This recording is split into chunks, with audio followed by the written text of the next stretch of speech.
சிறப்பு வாய்ந்த ஒரு புஸ்தகமாக காணப்படுகிறது.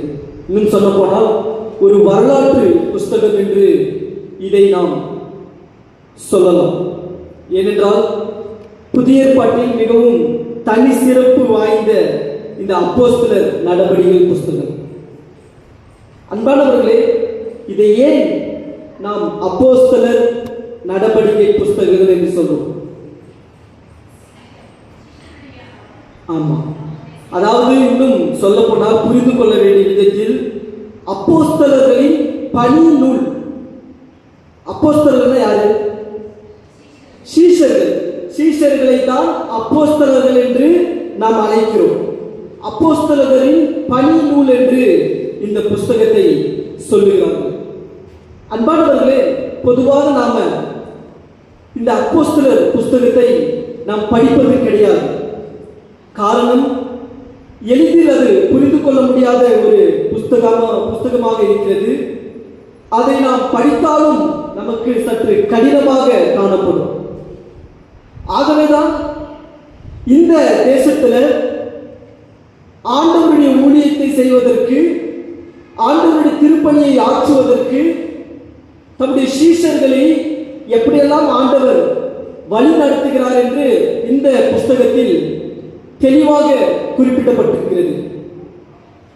இன்னும் சொல்ல போனால் ஆண்டவருடைய அல்லது ஆண்டவர் விட்டு சென்ற அந்த திருப்பணியை அல்லது ஆண்டவர் பரத்துக்கு ஏறின பிறகு தம்முடைய ஊழியத்தை இந்த சீஷர்கள் எப்படி தொடங்குகிறார்கள், எங்கு தொடங்குகிறார்கள், எதற்காக தொடங்குகிறார்கள், எந்த இடத்தில் முதல் முறையாக திருச்சபை கட்டி எழுப்பப்பட்டது, இது போன்ற வரலாற்று உண்மைகளை இந்த புஸ்தகத்தில் மிக தெளிவாக குறிப்பிட்டிருக்கிறார்கள்.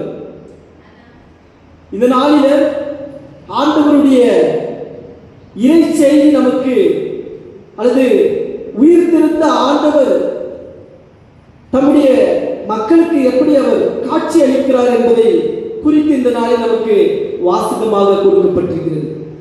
அன்பானவர்களே, நமக்கு நன்றாக தெரியும் சவுல் பவுலாக மாறின ஒரு சம்பவம் இந்த பகுதி.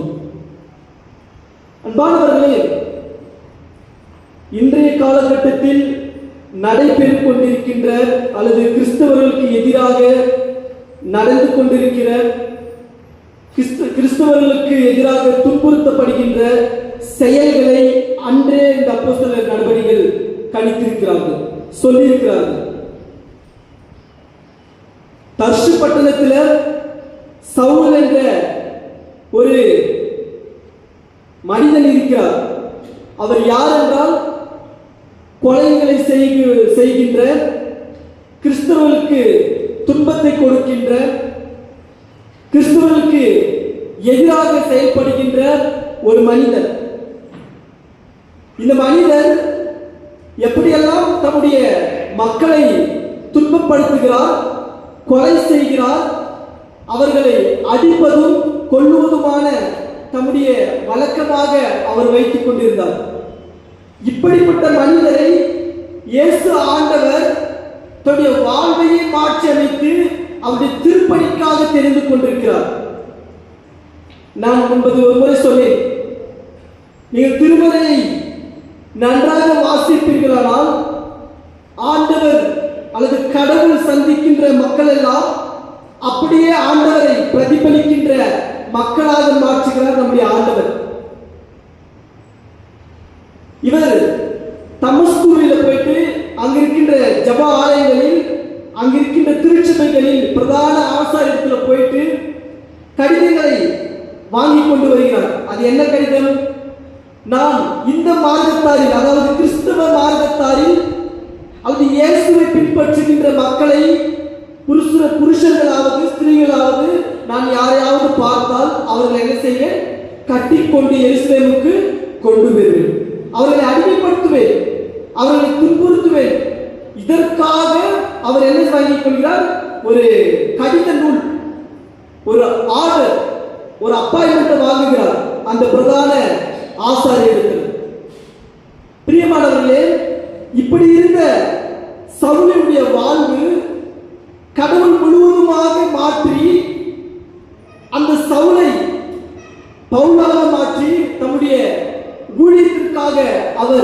தெரிந்து கொள்ளப்பட்டார். மொத்தம் அவர் எத்தனை கடிதங்கள் எழுதினார்? 13 நிருபங்களை அவர் எழுதியிருக்கிறார். 13 திருச்சபைகளை அவர் கட்டி எழுப்பியிருக்கிறார். இந்த நிருபங்களை எல்லாம் நாம் படித்தோமானால் எப்படி இந்த மனிதனுக்குள்ளாக ஆண்டவர் செயல்படுகிறார் என்பதை நமக்கு நன்றாக தெரியும். அதுதான் பாருங்க, 2வது வசனம். இந்த மார்க்கத்தாரில் யாரையாவது தான் கண்டுபிடித்தால் அவர்கள் புருஷரானாலும் ஸ்திரீகளானாலும் அவர்களை கட்டி எருசலேமுக்கு கொண்டு வரும்படி தமஸ்குவில் இருந்த ஜபாலங்களை கடிதங்களை கேட்டு வாங்கினான். அவன் பிரயாணம் செய்து தமஸ்குவை சமீபித்த போது சடிதியில் வானத்திலிருந்து ஒரு வெளிச்சம் அவனை சுற்றி பிரகாசித்தது. அவன் எங்க பிரயாணம் செய்கிறான்? தமஸ்குல தம்முடைய மக்களை துன்புறுத்தப்படுவதற்கு, தம்முடைய மக்களை அடிப்பதற்கும் கொல்லுவதற்கும் அவன் பயணம் செய்கிறான். தன்னுடைய பயணத்தை தொடர்கிறான். ஏனென்றால் அவன் அந்த கடிதத்தை வாங்கிவிட்டான் பிரதான ஆசாரியத்துல. இவர்களை எல்லாம் நான் என்ன செய்வேன்? கொல்லுவேன், அடிப்பேன், துன்புறுத்துவேன், இது போன்ற காரியங்களெல்லாம் செய்வேன் என்று அவனுக்கு மேல் உள்ள அதிகாரிடத்துல அவன் என்ன வாங்கிக் கொள்கிறான்? பர்மிஷன், உத்தரவாதம் வாங்கிக் கொள்கிறான். இப்படி வாங்கிக் கொண்ட இந்த சவுல் தன்னுடைய பிரயாணத்தை ஆரம்பிக்கின்ற சமயத்துல வானத்திலிருந்து ஒரு சத்தம், ஒரு வெளிச்சம் அவன் மேல் என்ன செய்கிறது? சுற்றி பிரகாசிக்கிறது. பொதுவாக இப்ப நாம போயிட்டு இருக்கோம். போயிட்டு இருக்கும்போது திடீர்னு ஒரு சத்தம் அல்லது திடீர்னு ஒரு வெளிச்சம் ஏற்பட்டால் நம்ம எப்படி இருப்போம்? சிலர் விழுவார்கள், சிலர் பயப்படுவார்கள், சிலர் அலறி ஓடுவார்கள். இது போன்ற ஒரு வெளிச்சம் அவன் மீது பிரகாசிக்கிறது. அவன் என்ன செய்கிறான்? கீழே விழுந்து விடுகிறான். கீழே விழுந்து விடுவதுடன் அவனுக்கு ஒரு சத்தம் சொல்லப்படுகிறது. ஒரு சத்தத்தை அவன் கேட்கிறான். அது ஆண்டவராகிய இயேசு கிறிஸ்து பேசுகின்ற ஒரு சத்தம். சவுலே சவுலே, நீ ஏன் என்னை துன்பப்படுத்துகிறாய்? அப்ப ஆண்டவர் மனம் இறங்கி அவர் மனஸ்தாபப்பட்டு அவர் தன்னுடைய உள்ளத்தில் ஆழத்திலிருந்து சவுலிடம் பேசுகிறார். சவுலே சவுலே, நீ ஏன் என்னை துன்பப்படுத்துகிறாய்? அப்போ அவன் அவரை துன்பப்படுத்தவில்லை, அவருடைய மக்களை துன்பப்படுத்துகிறார். உங்களை தொடுகிறவன் என் கண்மணியை தொடுகிறான். பண்பானவர்களே, நாம் ஆண்டவருடைய பிள்ளைகளாக இருக்கிறோம். நம் மீது யாராவது கை வைத்தால் அல்லது ஆண்டவருடைய ஊழியக்காரர்கள் மீது கைகள் வைத்தால், ஆண்டவருடைய மக்கள் மீது கைகளை வைத்தால், துன்பப்படுத்தினால், அது அவர்களை துன்பப்படுத்துவதல்ல, ஆண்டவரையே துன்பப்படுத்துவது என்பதை நாம் மறந்து போய்விடக் கூடாது. அந்த மக்களுக்காக ஆண்டவர் பரிந்து பேசுகிறார். அந்த மக்களுக்காக அவர் குரல் கொடுக்கிறார். குரல் அற்றவர்களின் குரலாக இருந்து செயல்படுகிறார் நம்முடைய ஆண்டவர். சவுலே சவுலே, நீ ஏன் என்னை துன்பப்படுத்துகிறார்? ஆண்டவரே, நீர் யார் என்று அவன் மறுபடியும் கேட்கிறான். நீர் யார்? நீ துன்பப்படுத்துகிற கிறிஸ்துவே, இந்த திருமலையில் இயேசுவே நான் தான் என்று ஆண்டவர் சொல்லுகிறார். நீ துன்பப்படுத்துகிற அந்த மக்கள், அந்த அப்பாவி மக்கள், அந்த ஒன்றும் தெரியாத கிறிஸ்துவ மக்கள், கிறிஸ்துவ மார்க்கத்தார்கள், இவர்களை நீ துன்பப்படுத்துகிறார்கள். அது நான் தான், வேற யாரும் இல்லை. உடனே அவனுக்குள்ளாக ஒரு மாற்றத்தை, உயிர் தெளிந்த ஆண்டவர் அவனுக்குள்ளாக ஒரு காட்சியை கொடுக்கிறார். உடனடியாக அவன் பவுலாக ஒரு மாறுகின்ற ஒரு சம்பவம். எப்படி தமஸ்குல எருசலேமில் இருந்த மக்களை எல்லாம் அவன் துன்பப்படுத்தி, காயப்படுத்தி, துன்புறுத்தி எல்லாவற்றையும் செய்த அந்த சவுலை கடவுள் முழுவதுமாக பவுலாக மாற்றுகிறார். ஒரு டிரான்ஸ்பர்மேஷன், தன்னுடைய வாழ்க்கையை மாற்றி அமைக்கின்ற ஒரு சூழல். எத்தனை பேரை அவன் கொலை செய்து, துன்புறுத்தி, அவன் காயப்படுத்தி எத்தனை உயிர்களை அவன் கொலை செய்தான். இப்படி இருந்த ஒரு மனிதனை பொதுவாக மற்ற சமயத்தில் மற்ற இடத்தில் நாம் பார்த்தோம் என்றால் என்ன செய்வார்கள்? தவறு செய்வர்களை தண்டிப்பார். பிற சமயத்தார்கள் தவறு செய்தால் அவர்கள் என்ன செய்ய வேண்டும்? தண்டிக்கப்பட வேண்டும். ஒரு பழமொழி சொல்லுவாங்க, என்ன சொல்லுவாங்க? உப்பு தின்னா தண்ணி குடிக்கும் சொல்லுவாங்க. அப்ப தவறு செய்தால் தண்டனை அனுபவிக்க வேண்டும். ஆனால் நம்முடைய ஆண்டவர் அப்படி இல்லை. அவன் கொலைகளை செய்து கிறிஸ்தவத்தையே அழிக்க வேண்டும் என்று அவன் கங்கணம் கட்டி கொண்டு திரிந்தான்.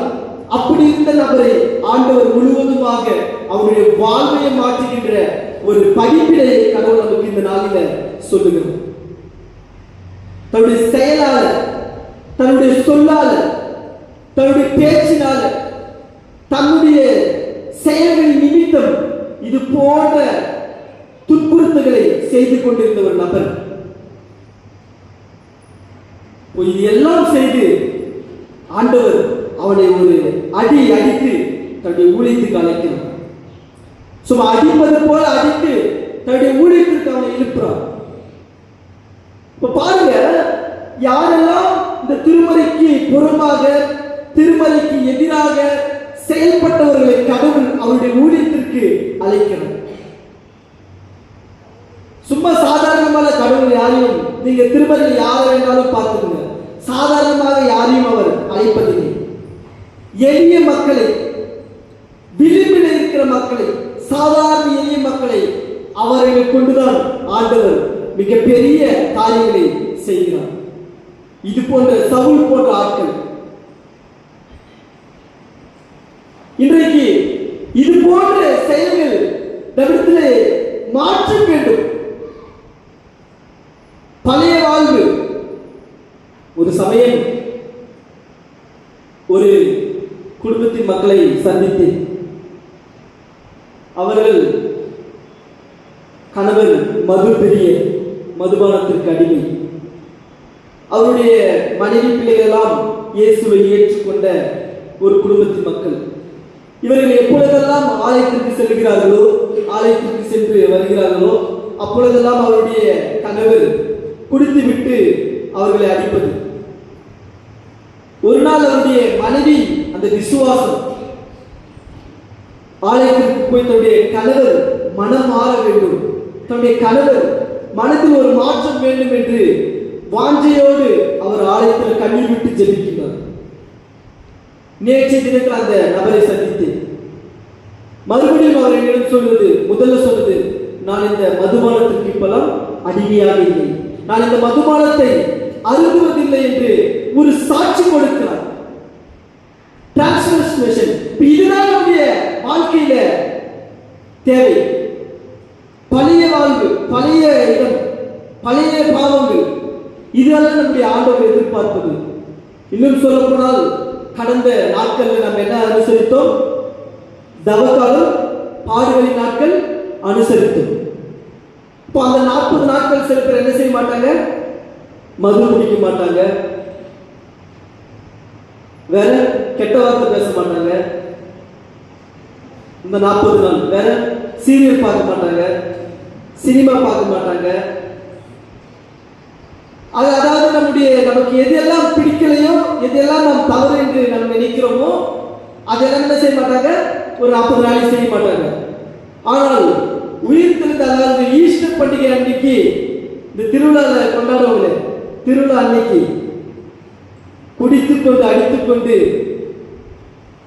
ஆடிக்கொண்டு, பாடிக்கொண்டு, அது போல நம்முடைய வாழ்வு மீண்டுமாக அந்த இயல்பு நிலைக்கு திரும்புகின்ற ஒரு வாழ்வாக இருக்கக்கூடாது. ஒரு மாற்றம் வேண்டும் நம்முடைய வாழ்க்கையில, ஒரு மனமாற்றம். ஏனென்றால் மனுஷன் முகத்தை பார்ப்பால், கர்த்தரோ இருதயத்தை ஆராய்ந்து அறிந்திருக்கிறார். அப்ப இந்த சரீரம் இது அழியக்கூடிய ஒன்று. நம்முடைய ஆன்மாதான், நம்முடைய ஆத்மாதான் ஆண்டவரிடத்தில் போய் சேரும். நம்முடைய ஆத்மா, நம்முடைய இருதயம் ஆண்டவர் உற்று பார்க்கிறார். இந்த சவுல் ஆண்டவர் அவனுக்கு காட்சி அளிக்கிறார், அவனோடு பேசுகிறார், உரையாடுகிறார். இப்படி இருக்கின்ற சவுலை பவுலாக மாற்றுகிறார். அவனுக்கு 3 நாள் என்ன இல்லை? பார்வை இல்லை, அன்னபானம், அதாவது சாப்பாடு தண்ணி ஒன்றும் அவன் என்ன செய்யவில்லை? புசிக்கவில்லை. அப்போ ஆண்டவர் அனனியா என்ற ஒரு பேர் கொண்ட ஒரு சீஷனை என்ன செய்கிறார்? அவனுக்கு அனுப்புகிறார். நீ போ, நேர் தெருவுக்கு போ, அங்க ஒரு மனிதன் இருப்பான், ஒரு ஆலயத்தில் அவன் ஜெபம் செய்து கொண்டிருப்பான். அவனிடத்துல போயிட்டு அவனுக்கு பார்வை அடையும்படி என்ன செய்? அவனுக்கு பார்வை கொடு. ஆண்டவர், நம்முடைய ஆண்டவர் எப்பேற்பட்ட ஒரு ஆண்டவர்! தவறு செய்கிறவர்களை கட்டி அணைக்கிறார். தன்னிடம் வருகிறவர்களை அவர் புறமே தள்ளுவதில்லை. ஒருவேளை நம்முடைய வாழ்வு எதை நோக்கி சென்று கொண்டிருக்கிறது? நம்முடைய வாழ்க்கை எதை நோக்கி பயணிக்கிறது? நாம் சரியான வழியில் பயணிக்கிறோமா என்பதை நாம் யோசித்து பார்க்க வேண்டும். இன்றைக்கு பவுலா இருக்கிறவங்க எல்லாம் என்ன மாறினாங்க? சவுலா மாறி வந்திருக்கிறாங்க. ஆச்சரியமா இருக்கிறது. நாம் யார் நல்லவர்கள் என்று, நம்பக்கூடியவர்கள் என்று நாம் நினைக்கிறோமோ அவர்களே நமக்கு எதிராக செயல்படுவார்கள், அவர்களே நமக்கு எதிராக பேசுவார்கள். ஆனால் இங்கு எதிராக பேசிக் கொண்டிருந்து எதிராக செயல்பட்டுக் கொண்டிருந்த மனிதரை தன்னுடைய வசமாக மாற்றிக்கொண்டு தன் வசமாக அவர் இழுத்து தன்னுடைய ஊழியத்திற்கு அவனை தெரிந்தெடுக்கின்ற ஒரு பாத்திரமாக கடவுள் அவனை மாற்றினார். இன்னைக்கு எத்தனை சவுல் நம்முடைய திருச்சபையில், நம்முடைய பணி செய்கிற இடத்துல, நம்முடைய நண்பர்களிடத்துல, நம்முடைய சுற்றுச்சூழல், நம்ம வசிக்கின்ற இடத்துல, நம்ம போற இடத்துல, வர இடத்துல எத்தனை சவுலை நாம் எதிர்கொள்கிறோம்? எத்தனை சவுல் பவுலாக இருந்தவர்கள் சவுலாக மாறிவிட்டார்கள். திருமறை நமக்கு நன்றாக கற்பிக்கிறது. நாம் மாற வேண்டும். ஒருவேளை நாம் கிறிஸ்தவர்களை துன்பப்படுத்திக் கொண்டு கிறிஸ்துவ ஊழியர்களை அல்லது கிறிஸ்துவ மக்களை, கிறிஸ்துவத்துக்கு சம்மதமானவர்களை நாம் துன்பப்படுத்தினால் நாம் ஆண்டவரை துன்பப்படுத்துகிறோம் என்பதை மறந்து போகக்கூடாது. நாம் அவருடைய பிள்ளைகளாக ஞானஸ்தானத்தின் வழியாக, திரு சாத்திரமத்தின் வழியாக அவருடைய பிள்ளைகளாக நாம் அவரை ரட்சிகளாக ஏற்றுக்கொண்டிருக்கிறோம். இப்படிப்பட்டதான ஒரு நிலைக்குள்ளாக நாம் வாழ்ந்து கொண்டிருக்கிறோம். எத்தனை போட்டிகள், எத்தனை பொறாமைகள், எத்தனை பிரச்சனைகள், எத்தனை வன்மங்கள் இந்த மனித வாழ்வில். பிரியத்துக்குள்ள கடவுள் எல்லாவற்றையும் மாற்றிடுவார். ஆனால் நமக்குள்ளாக இருக்கின்ற அந்த வைராக்கியம், இந்த நான் என்ற அந்த ஒரு அகபாவம் எத்தனை மனிதருக்குள்ளாக இருக்கிறது. ஆனால் வெளித்தோற்றத்திற்கு நாம் நன்றாக செயல்படுகிறோம். வெளித்தோற்றத்திற்கு நாம் ஒரு ஒத்த வேஷத்தை தரித்துக் கொண்டிருக்கிறோம். மாணவர்களே, ஆண்டவருடைய வார்த்தை நமக்கு தெளிவாக சொல்லுகிறது, நாம் மாற வேண்டும். உயிர்த்தெழுந்த ஆண்டவரை நாம் நம்பிக்கை வைக்க வேண்டும். எப்படி அவர் எல்லாருக்கும் காட்சி அளிக்கிறார், எப்படி அவர் செயல்படுகிறார் என்பதை நாம் புரிந்து கொள்ள வேண்டும். இரண்டாவதாக பார்க்கின்ற பொழுது, இன்றைக்கு வாசித்த நற்செய்தி வாசகம் அழகாக ஆண்டவர் தம்முடைய சீடரிடத்தில் பேசுகின்ற, உரையாடுகின்ற ஒரு சம்பவத்தை யோவான் நற்செய்தியாளர் எழுதுகிறார். இந்த மீன் பிடிக்கின்ற சம்பவம், அன்பானவர்களே, இந்த மீன் பிடிக்கிற இந்த தொழில் அன்றைய காலகட்டத்தில், அன்றைய நாட்களில் மிகப்பெரிய ஒரு பணியாக இருந்தது. இப்படி மீன்களை பிடித்துக் கொண்டிருந்த மனிதர்களை ஆண்டவர் என்ன செய்கிறார்? அழைக்கிறார். இனி நீ எப்படி இருப்ப? பிடிப்பவர்களாக இருப்ப.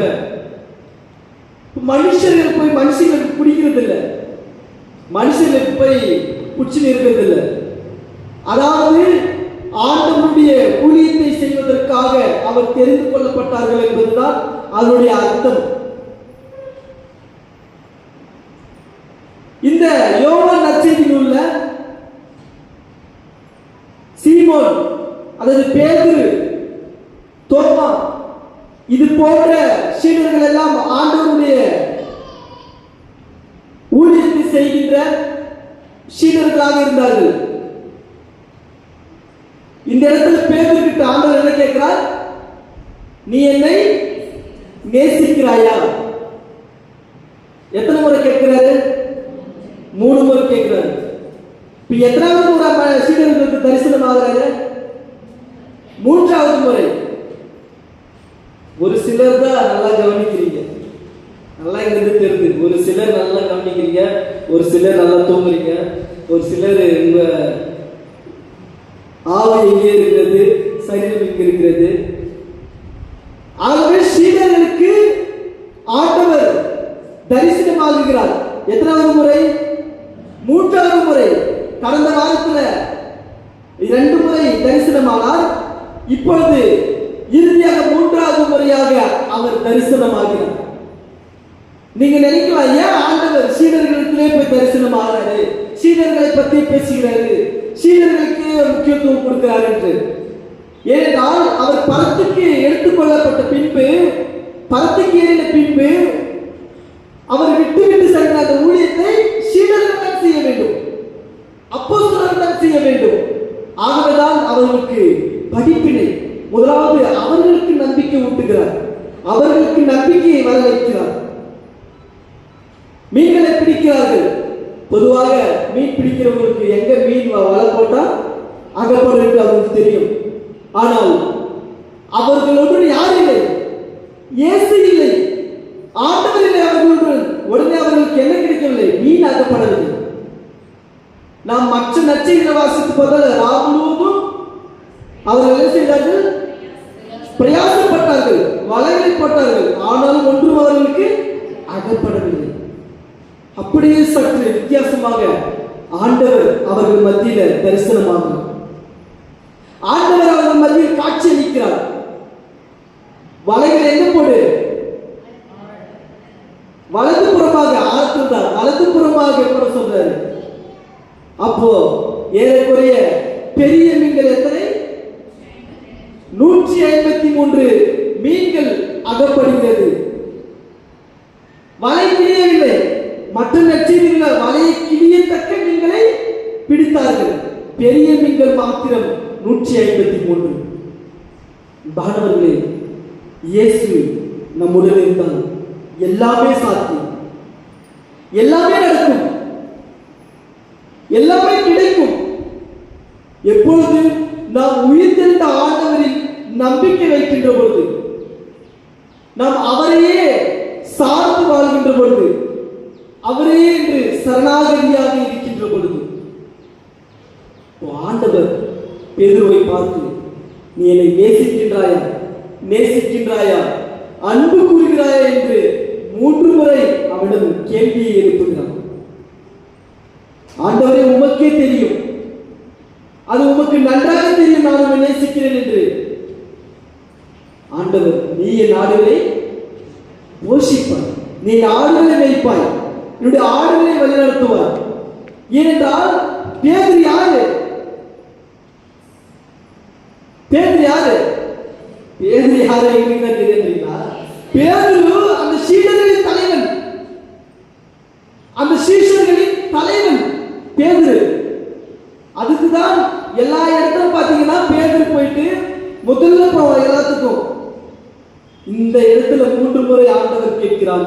இதே பேதுரு 3 முறை ஆண்டவரை மறுதலிக்கிறார். அதுக்குதான் ஆண்டவர் கேட்கிறாரு, நீ என்னை நேசிக்கிறியா, நீ என்னை அன்பு கூறியா? ஏன்னா இவன் மறுதலித்தவன். சத்தியமாக ஆணையிட்டு சொல்லுகிறேன், இவரை எனக்கு தெரியாது. அதற்காக தான் மறுபடியும் ஆண்டவர் உறுதி செய்கிறார், நீ என்னை நேசிக்கிறாயா? நீ என்னை அன்பு கூறுகிறாயா? இன்று எத்தனையோ அன்புகளுக்கு நாம் ஏங்கிக் கொண்டு போகிறோம். எத்தனையோ மனிதத்தில் அன்பு தேடி செல்கிறோம். நிலையான அன்பு இயேசு என்பதை மறந்துவிட்டு அன்பு கூறுகிறாயா? நேசிக்கிறாயா? என்னை நேசிக்கிறாயா? இப்படி பேதுருவிடம் ஆண்டவர் கேட்கிறார். இது எல்லாம் அவருடைய ஊழியத்தை, அவருடைய திருப்பணியை ஆற்றுவதற்கான அல்லது அவருடைய திருப்பணியை செய்வதற்கான சம்பவத்தை குறிக்கிறது. படிப்பினை கற்றுக் கொடுக்கிறோம். நீங்கள் சீடர்கள் முதல் ஆண்டவரை நம்புங்கள். நான் உயிர்த்தெழுந்த ஆண்டவர். நான் என்னுடைய சரீரத்தை காட்டினேன், என்னுடைய விலாயங்களை பார்த்தேன். இது எல்லாம் நீங்க பார்த்து கூட என்ன பண்ணல, நீங்க என்னை நம்பவில்லை. பேதுருதான் அவர் கடற்கரையில் நின்றவன் என்ன பண்றான்? பேதுருதான் பார்க்கிறான். இந்த 19வது வசனத்துல நீங்க 19 வசனங்கள் வாசித்து பார்த்தீர்கள். பேதுரு இவர் கர்த்தர் என்று அவன் பார்க்கிறான். உடனே அதற்கு முன்பதாக அவர்கள் நினைக்கவில்லை அவர் யார் என்று. அவர் பேசுகிறது ஏதோ ஒரு சத்தம் என்று அவர்கள் கருதினார்கள். பேதுருதான் அவர் ஆண்டவர் என்று அறிக்கை செய்தார். பின்பு அவர் கர்த்தர் என்று சீஷர்கள் அறிந்து அவரிடம் ஒன்றும் கேட்க துணியவில்லை. அவர்கள் உறுதி செய்து விட்டார்கள், இவர்தான் ஆண்டவர். பிரியமானவர்களே, ஆண்டவர் நம் பக்கத்தில் இருந்தால், அது ஆண்டவர் நம்முடன் இருந்தால், நமக்கு எதிராக செயல்படுவன் யார்? கர்த்தரின் பட்சத்தில் இருந்தால் எனக்கு எதிராக நிற்பவன் யார்? ஆண்டவர் நம் பட்சத்தில் இருக்கின்ற பொழுது நாம் எதற்கும் பயப்படக்கூடாது. ஆண்டவர் நம்முடன் இருக்கின்ற பொழுது நாம் எதை குறித்தும் கலங்கக்கூடாது. சீஷர்கள் கலங்கினார்கள், சீஷர்கள் பயந்தார்கள். 3.5 வருடம் தன்னுடன் இருந்தவர் இப்பொழுது இல்லை என்று அவர் பரத்துக்கு எடுத்துக்கொள்ளப்பட்ட பின்பு அவருடைய ஊழியத்தை அவருக்கு சீஷர்களுக்கு கற்றுக் கொடுத்து, இப்படி செய்யுங்க, இப்படி அன்பா இருங்க, இப்படி தாழ்மையா இருங்க, இப்படி ஒருவரை ஒருவர் சிநேகிங்கள், இப்படி ஒருவரை ஒருவர் தாங்குங்கள், ஒருவர் பேர் ஒரு குறைவாண்டால் பேசி தீர்த்துக் கொள்ளுங்கள். இது போன்ற ஒரு போதனைகள், இது போன்ற வாழ்வியல் தத்துவங்களை ஆண்டவர் நம்முடைய சீடர்களுக்கும் மக்களுக்கும் கற்பிக்கிறார். பாரவர்களே, ஆலயத்திற்கு ஏதோ ஒரு கடமைக்காக நாம் வரக்கூடாது. ஏதோ ஒரு 1.5 மணி நேரம், ஒரு 2 மணி நேரம் வந்து ஆண்டவருடைய ஆலயத்துல நம்ம உட்கார்ந்துட்டு அப்படியே போயிடக்கூடாது. அந்த ஆலயத்திற்கு வருவதற்கு நோக்கம் என்ன? வெறும் சண்டையிடுவதற்கும் கேள்விகளை எழுப்புவதற்கும் அல்லது முறையிடுவதற்கும் இது இடம் அல்ல. ஒன்றொன்றுக்கும் ஒரு இடம் இருக்கிறது. இடம் பொருள் ஏவல் என்று சொல்வார்கள். அதை அறிந்துதான் நாம் பேச வேண்டும். இது யாரையும் குற்றப்படுத்தியோ அல்லது குறிப்பிட்டோ அல்லது இந்த நபர் என்று யாரையும் சொல்லவில்லை, என்னையும் சேர்த்து எனக்கும் தான். இது எப்படி இருக்கிறது? இருபுறமும் கருப்புள்ள பட்டை, உங்களையும் வெட்டும் என்னையும் வெட்டும், உங்களையும் குத்தும் என்னையும் குத்தும். அப்போ ஆண்டவருடைய ஆலயத்துல நாம் தாழ்மையாக இருக்கணும். சீடர்களை போல அவர் கூடவே இருக்கணும். சவுலை போல இருக்கணும். அப்படிதானே? பவுலாக மாறணும். பவுலாக மாறணும் நம்முடைய வாழ்வு. அப்படியே ஆண்டவருக்கென்றே நம்முடைய வாழ்வை அர்ப்பணிக்க வேண்டும். அதைதான் ஆண்டவர் நம்மிடத்துல எதிர்பார்க்கிறார். அதைதான் ஆண்டவர் நம்மிடத்துல எதிர்பார்க்கிறார். காரணம், நாம் அவருடைய பிள்ளைகளாக இருக்கிறோம். நாம் அவருடைய பாத்திரமாக இருக்கிறோம். நாம் அவருக்குள்ளாக திருமுழுக்கு பெற்றிருக்கிறோம். அவருடைய பிள்ளைகளாக அவர் நம்மை ஜெயிப்பித்திருக்கிறார். மாணவர்களே, நிதானமாக யோசித்து நம்முடைய திருச்சபையை எப்படி வழிநடத்துவது, நம்முடைய குடும்பங்களை எப்படி வழிநடத்துவது. ஒருவர் அடிக்கடி சொல்வது, எனக்கு தெரிந்த ஒரு நபர், நம்முடைய குடும்பத்தை நம்ம எப்படி பார்க்கிறோமோ அதை விட மேலாக நம்முடைய திருச்சபை பார்க்கணும். தன்னுடைய சொந்த குடும்பத்தை நடத்த தெரியாதவன் எப்படி தன்னுடைய சபையை நடத்துவான்? பவுல் கேட்கிறாரு. அப்போ ஒரு குடும்பத்தை நாம் சரியாக வழிநடத்தினால்தான் இந்த திருச்சபையை வழிநடத்துவதற்கு ஆண்டவர் நமக்கு ஞானத்தை கொடுப்பார். நம்முடைய குடும்பங்களுக்கும் நம்முடைய பிள்ளைகளுக்கும் நம்முடைய எதிர்காலத்திற்கும் நாம் பயங்கரமாக செய்துவிட்டு ஆலயத்திற்கு கொஞ்சம் ஆலயம் எப்படி இருந்தா எப்படி, ஆலயத்திற்கு இப்படி அப்படி இருக்கக்கூடாது. அதை காட்டிலும் நம்முடைய இல்லங்களை நம்முடைய வீடுகளை பார்க்கிலும் ஆலயத்தை நாம் என்ன செய்ய வேண்டும்? அலங்கரிக்க வேண்டும், கொண்டாட வேண்டும், பிரஸ்தாபப்படுத்த வேண்டும். ஏனென்றால் ஆண்டவர் இந்த இடத்துல திருவுளம் பற்றுகிறார். ஆண்டவர் இந்த இடத்துல நம்மோடு கூட பேசுகிறார், நம்மோடு கூட அவர் செயல்படுகிறார். நீங்க திருச்சபையில பார்த்தீங்கன்னா இந்த இடத்துல தங்கி படித்து உறங்கி அந்த நபர்களை எல்லாம் பார்த்தீர்கள் என்றால் மிகப்பெரிய இடத்துல இருந்திருப்பார்கள், மிகப்பெரிய பொசிஷன்ல இருந்திருப்பார்கள். சமீபத்தில் ஒரு நபரை இந்த இடத்துல சந்தித்தேன். பெங்களூர்ல இருந்து வந்தார். நாங்க இதே இடத்துலதான் படுத்து உறங்கி விளையாடி ஆண்டவரை தொழுது கொண்டு ஆண்டவரை ஏற்றுக்கொண்டு இன்றைக்கு அவர்கள் காரு பங்களா அவருடைய பிள்ளைகள் சந்தோஷமாக இந்த இடத்துல வந்து அந்த பொன்னான நினைவுகளை அவர்கள் என்ன செய்கிறார்கள்? நன்றி செலுத்துகிறார்கள் நினைத்து. ஒருவேளை நாம் இதை ஒரு விளையாட்டு பொருளாக எடுத்துக் கொள்ளக்கூடாது, இது ஒரு பொழுதுபோக்காக எடுத்துக் கொள்ளக்கூடாது.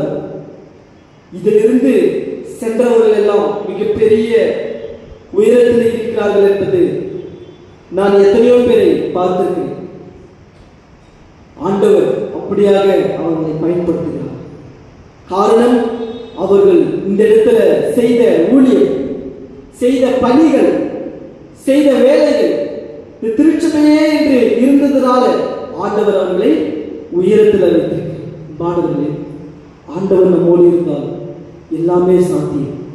ஒருவேளை குடும்பத்தில், பணி செய்கிற இடத்துல, நம்ம உறவுகள் இருக்கிற திருச்சபைகள் பிரச்சனைகள் இருக்கலாம், பிரச்சனை இருக்கும். அதை நாம் எப்படி கையாளுகிறோம், அதை நாம் எப்படி எதிர்கொள்கிறோம் என்பதை நாம் சிந்திக்க வேண்டும்.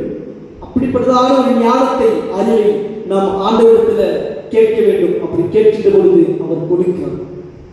அதை கொடுத்த ஆண்டவர் நாம் சரியான முறையில் பயன்படுத்திக் கொள்ள வேண்டும். தூய ஆவியானவர் இந்த வார்த்தைகளை கொண்டு உங்களை பலப்படுத்தி திடப்படுத்தி காப்பார்கள். எல்லாத்துக்கும் மேலான தேவ சமாதானம் உங்கள் சிந்தனைகளில் இருந்து கிறிஸ்து இயேசுக்குள்ளாக காத்துக்கொள்வதாக. ஆமென். நாம் யாரும் எழுந்து ஸ்தோத்திர பாடலை பாடுவோம்.